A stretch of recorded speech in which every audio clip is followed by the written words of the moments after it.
Meron na naman tayong nagbabagang balita. Alam naman natin na nag-viral ito kamakailan na si Baron Geisler mismo ay nakulong dahil nga sa sobrang paglalasing.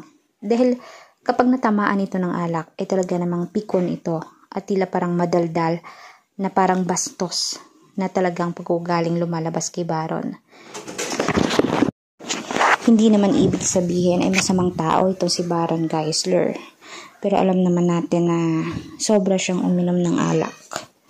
Pero gayon pa man, tiklop siya dito kay Senador Robin Padilla. Lagi talagang nagkakabanggaan ng mga senador at yung mga taong bastos.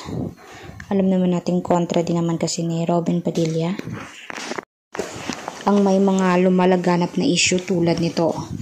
Kaya naman sana sinasabi at pinapahatid nilang nais ipabatid kay Baron Geisler na drink moderately naman sana. Ilagay sa ulo, hindi mismo, ilagay sa tiyan, hindi mismo sa ulo yung pag-inom ng alak. Alam naman natin nakakasama ito at alam naman natin na ang taong lasing ay wala sa tamang wisyo.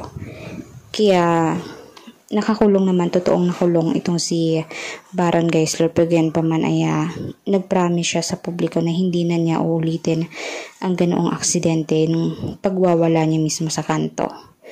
Kaya naman guys, agree ba kayo dito na kahit pa paano ay natuto naman si Baron Geisler na magbago? Gayon lamang ay may mga pagkakataong mali siya.